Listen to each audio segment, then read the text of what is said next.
Okay, best of luck with that. Now, as well as reunions go, it's been one of the most successful of recent years. A sold-out tour, a top 5 greatest hits album, and chart-busting new singles that show Boyzone have well and truly grown up. They're back on the road this year, and our next guest will also be hitting the road when he runs the London Marathon a week on Sunday. Here to reveal, well, what shape he's in for his hectic summer ahead, please welcome Keith Duffy.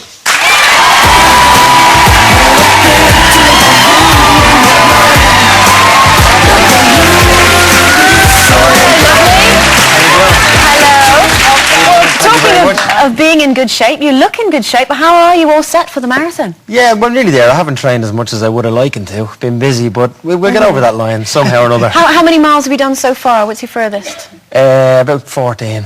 14? Yeah. How long is the marathon? 26. Oh. It's a long way.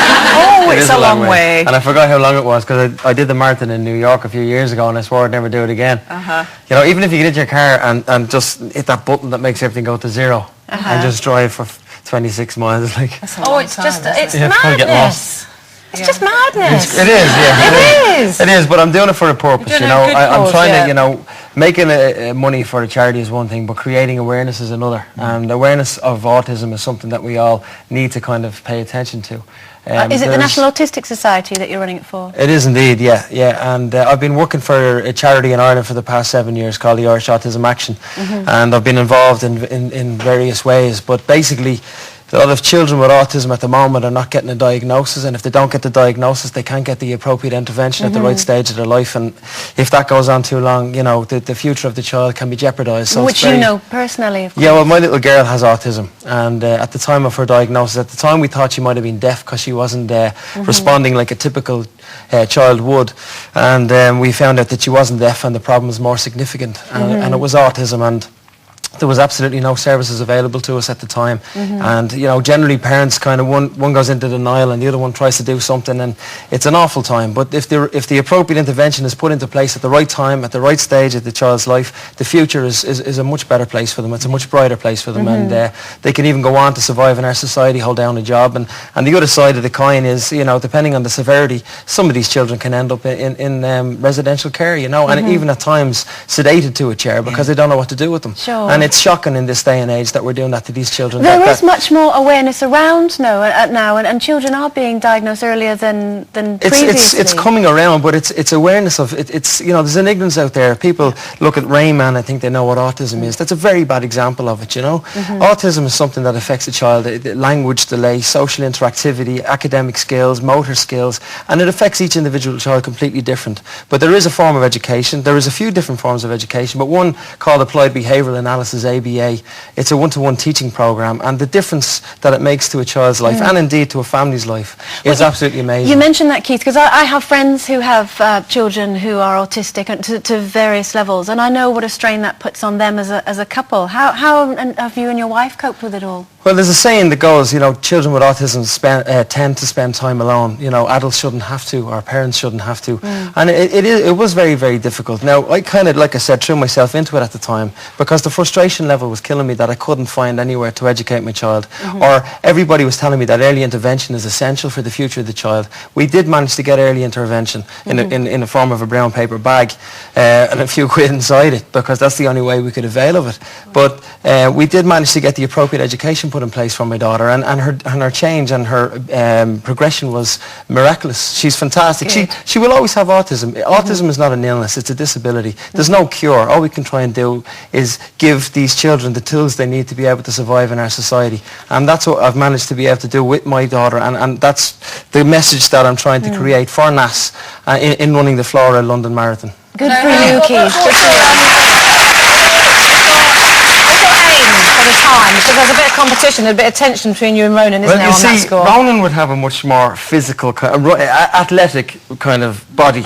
I'm a much bigger fella, you know. And you're really like that, though. Yes. Thank God somebody does. Not built for running, I know what you mean. No, I'm not built for running, and he is. Like he did it in under 4 hours last year without training for it, you know. 4 hours? Yeah. So he wants to try and do 3:30. I want to try and beat 4. And depending on who does what. But you did you do one in New York? I did, but we did? won't talk about the time there. I had a great time. I had a super time. 6 weeks. I enjoyed myself immensely. Thank you very much. Well, speaking of being on the road, you're going back on the road with Boyzone as well. Is that Yeah, is this part of your we're fitness? getting away with it again. It's fantastic. Well, we were on just before the tour last year with you, and we had an absolutely fantastic time. So we're going back into rehearsal on Monday, and we're bringing a new show on the road. And Do you think there is an element of getting away with it? It's funny that you say absolutely, that. of course there is. I mean, the entertainment business is full of that, you know. And we started off, we weren't half as good as we are now at getting away with it, you know. And you know, we've made a lot of people happy over the years, and you know, and you can't argue about that. And you've grown up. Sorry, Linda. You've grown up an awful lot over the past few years. What can Boyzone fans expect this time round? Is there going to be a change? Well, to be honest with you, this time round we're kind of just holding on with two hands and going, this is great fun. You know, we've had to deal with a lot more responsibility in our life, in the like with my daughter and with children in general and everything else, and we've all been through an awful lot of heartache in our life as well. So that kind of builds you into a different person, and you start to kind of realise that really the best things in life are free. But being given an opportunity to stand up there in an arena with loads of people kind of screaming for you, you kind of distance yourself, and you kind of think it's not really for you because you can't deal with it otherwise, you know. And maybe it's not really for me. Maybe it's just for Ronan or somebody else. But I'm there, tough luck, you know what I mean? Whether you like it or not. We were talking about puberty. Can you remember when your voice broke? I don't think it ever did it? Really? I think I was always like this. No, I didn't like puberty, you know, but I mean, this is a daytime show, so I can't tell you why. But we'll keep it clean. I suffered with bad spots, you know. In school, I remember being called pizza face and brunch. Do you remember those ice pops you got with ice cream and brunch? Is that what you would call They called me brunch. And then the younger kids in the school, they should have been afraid of me. They used to call me Join the Dots. And it does. Look at you now. It does have an impact on you, though. You know, it does. Like, it killed my kind of confidence for a couple of years. And what about the acting? Because you do you've been in you were in Coronation Street obviously, but you've been doing an Irish.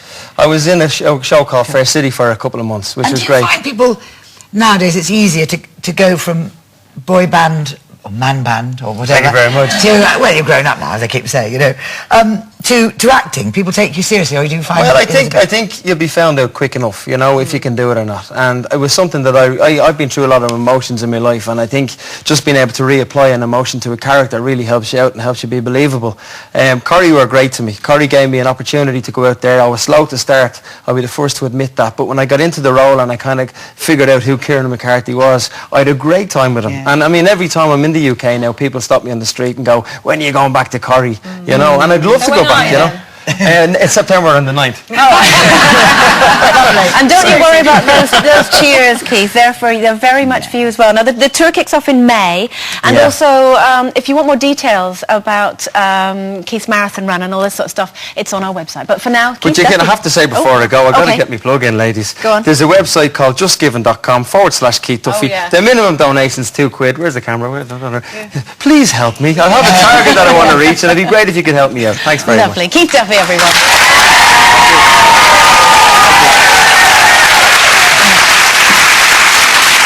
Okay, we'll take a break here, but have a think. Does the thought of spending 3 months without speaking to another soul sound like heaven or pure hell? Back to you.